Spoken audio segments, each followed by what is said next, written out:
जीवन ज्ञान, subscribe this channel and press the bell icon.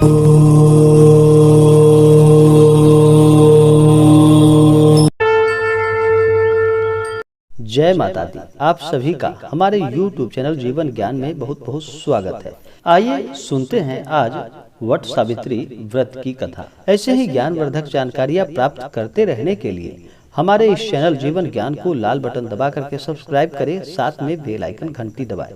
Comment में जय माता दी जरूर लिखें ताकि आपकी कुशलता का हमें पता चलता रहे। वट सावित्री व्रत को बरसाइत के नाम से भी जाना जाता है। इस दिन महिलाएं अखंड सौभाग्य की प्राप्ति के लिए, लंबी आयु की प्राप्ति के लिए तथा पुत्र रत्न की प्राप्ति के लिए इस व्रत को करती हैं। तो आइए सुनते हैं वट सावित्री व्रत की कथा। तो बोलिए प्रेम से सावित्री माता की जय। बहुत समय पहले की बात है कि एक समय मध्य देश में अश्वपति नामक परम ज्ञानी राजा राज किया करते थे। उन्होंने संतान की प्राप्ति के लिए अपनी पत्नी के साथ सावित्री देवी का विधि पूर्वक व्रत तथा पूजन किया और पुत्री होने का वर प्राप्त किया।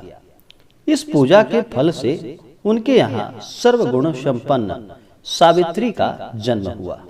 सावित्री जब विवाह योग्य हुई तो राजा ने उसे स्वयं अपना वर चुनने को कहा। अश्वपति ने उसे अपने पति के साथ वर का चुनाव करने के लिए भेज दिया। एक दिन महर्षि नारद जी राजा अश्वपति के यहाँ आए। तभी सावित्री अपने वर का चयन करके लौटी। उसने आदर पूर्वक नारद जी को प्रणाम किया। नारद जी के पूछने पर सावित्री ने कहा, राजा दुमतसेन जिनका राज्य हर लिया गया है, जो अंधे होकर अपनी पत्नी के साथ वनों में भटक रहे हैं, उनकी एक लौते आज्ञाकारी पुत्र सत्यवान को मैंने अपने पति रूप में वरण किया है। तब नारद जी ने सत्यवान तथा सावित्री के ग्रहों की गणना कर उसके भूत वर्तमान तथा भविष्य को देखकर राजा से कहा कि हे राजन, तुम्हारी कन्या ने निस्संदेह बहुत योग्य वर का चुनाव किया है। सत्यवान गुणी तथा धर्मात्मा है। वह सावित्री के लिए सब प्रकार से योग्य है, परंतु एक भारी दोष है। वह अल्प आयु है और 1 वर्ष के बाद अर्थात जब सावित्री 12 वर्ष की हो जाएगी, उसकी मृत्यु हो जाएगी। नारद जी की ऐसी भविष्यवाणी सुनकर राजा ने अपनी पुत्री को कोई अन्य वर खोजने के लिए कहा। इस पर सावित्री ने कहा कि हे पिताजी, आर्य कन्याएं जीवन में एक ही बार अपने पति का चयन करती हैं। मैंने भी सत्यवान को मन से अपना पति स्वीकार कर लिया है। अब चाहे वह अल्प आयु हो या दीर्घायु हो, मैं किसी अन्य को अपने हृदय में स्थान नहीं दे सकती। सावित्री ने आगे कहा कि पिताजी, आर्य कन्याएं अपनी पति एक बार ही चुनती है। राजा एक बार ही आज्ञा देते हैं, पंडित एक बार ही प्रतिज्ञा करते हैं तथा कन्यादान भी एक ही बार किया जाता है। अब चाहे जो हो, सत्यवान मेरा पति होगा। सावित्री के ऐसे दृढ़ वचन को सुनकर राजा अश्वपति ने उसका विवाह सत्यवान से करा दिया। सावित्री ने नारद जी से अपने पति की मृत्यु का समय ज्ञात कर लिया। सावित्री अपने पति और सास ससुर की सेवा करती हुई वन में रहने लगी। समय बीतता चला गया और सावित्री 12 वर्ष की हो गई। नारद जी के वचन उसको दिन प्रतिदिन बहुत दुख दे रहे थे। आखिर जब नारद जी के कथानुसार उसके पति के जीवन के 3 दिन बचे थे, तभी से वह उपवास करने लगी। नारद जी द्वारा कथित निश्चित तिथि पर पितरों का पूजन किया। प्रतिदिन की भांति उस दिन भी सत्यवान लकड़ियां काटने के लिए चला गया, तो सास ससुर से आज्ञा लेकर वह भी उसके साथ वन में चल गई। वन में सत्यवान ने सावित्री को मीठे मीठे फल लाकर दिए और स्वयं एक वृक्ष पर लकड़ियां काटने के लिए चढ़ गया।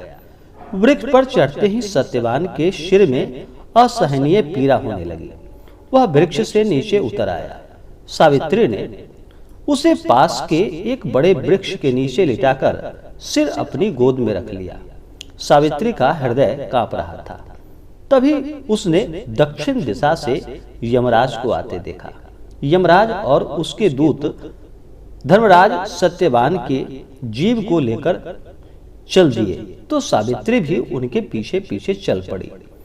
पीछा करती सावित्री को यमराज ने समझाकर वापस लौट जाने को कहा, परंतु सावित्री ने कहा कि हे यमराज, पत्नी के पतित्व की सार्थकता इसी में है कि वह पति का छाया के समान अनुसरण करे। पति के पीछे जाने का कारण यही मेरा यह धर्म है, इसीलिए मैं यह पीछे पीछे आ रही। पतिव्रत के प्रभाव से और आपकी कृपा से कोई मेरी गति नहीं रोक सकता, यह मेरी मर्यादा है। इसके विरुद्ध कुछ भी बोलना आपके लिए भी शोभनीय नहीं है। सावित्री के धर्मयुक्त वचनों से प्रसन्न होकर यमराज ने उससे उसके पति के प्राणों के अतिरिक्त कोई और वरदान मांगने को कहा। सावित्री ने यमराज से अपने सास व ससुर की आंखें की खोई हुई ज्योति तथा दीर्घायु मांग ली। यमराज तथास्तु कहकर आगे बढ़ गए। फिर भी सावित्री ने यमराज का पीछा नहीं छोड़ा। यमराज ने उसे फिर वापस जाने के लिए कहा। इस पर सावित्री ने कहा कि हे धर्मराज, मुझे अपने पति के पीछे चलने में कोई परेशानी नहीं है। पति के बिना नारी जीवन की कोई सार्थकता नहीं है। मैं पति और पत्नी भिन्न भिन्न मार्ग कैसे जा सकते हैं? पति का अनुगमन मेरा कर्तव्य है। यमराज ने सावित्री के पतिव्रत धर्म की निष्ठा देखकर पुनः फिर से वर मांगने के लिए कहा तो सावित्री ने अपने सास ससुर के खोए हुए राज्य की प्राप्ति तथा 100 भाइयों की बहन होने का वर मांगा। यमराज पुनः तथास्तु कहकर आगे बढ़ गए, परंतु सावित्री अब भी यमराज का पीछा किए ही जा रही थी। यमराज ने फिर से उसे वापस लौट जाने को कहा, किंतु सावित्री अपने प्रण पर अडिग रही। तब यमराज ने कहा कि हे देवी, यदि तुम्हारे मन में अब भी कोई कामना है तो वो कहो, जो मांगोगी वही मिलेगा। इस पर सावित्री ने कहा, यदि आप सच में मुझ पर प्रसन्न हैं और सच्चे हृदय से वरदान देना चाहते हैं तो मुझे 100 पुत्रों की मां बनने का वरदान प्रदान करें।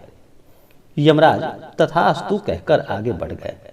यमराज ने पीछे मुड़कर देखा और सावित्री से कहा, अब आगे मत बढ़ो, तुम्हें मुंह मांगा वर दे चुका हूं, फिर भी मेरा पीछा क्यों कर रही हो? तो सावित्री बोली कि हे धर्मराज, आपने मुझे 100 पुत्रों की मां होने का वरदान तो दे दिया, पर क्या मैं पति के बिना संतान को जन्म दे सकती हूँ?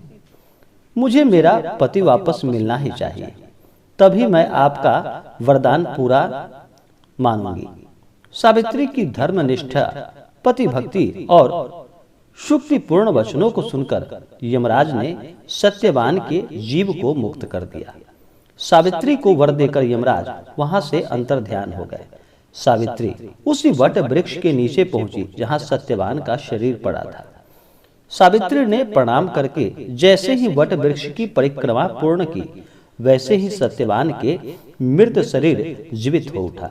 दोनों प्रसन्न होकर घर की ओर चल पड़े। प्रसन्न चित्त सावित्री अपने पति सहित सास ससुर के पास गई। उनकी नेत्र ज्योति वापस लौट आई थी। उनके मंत्री उन्हें खोज चुके थे। धुमसेन ने पुनः अपना राज सिंहासन संभाल लिया। उधर महाराज अश्वसेन 100 पुत्रों के पिता हुए और सावित्री 100 भाइयों की बहन बनी। यमराज के वरदान से सावित्री 100 पुत्रों की मां बनी। इस प्रकार सावित्री ने अपने पतिव्रत का पालन करते हुए अपने पति के कुल एवं पितृकुल दोनों का कल्याण किया।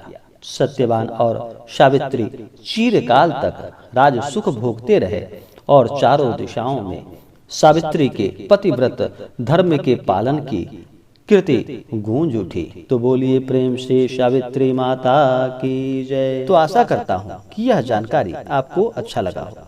ऐसे ही ज्ञानवर्धक जानकारियाँ प्राप्त करते रहने के लिए हमारे इस चैनल जीवन ज्ञान को लाल बटन दबा करके सब्सक्राइब करें, साथ में बेल आइकन घंटी दबाएं, कमेंट में जय माता दी जरूर लिखें, वीडियो को लाइक और अपने मित्रों तथा दोस्तों के साथ शेयर करें।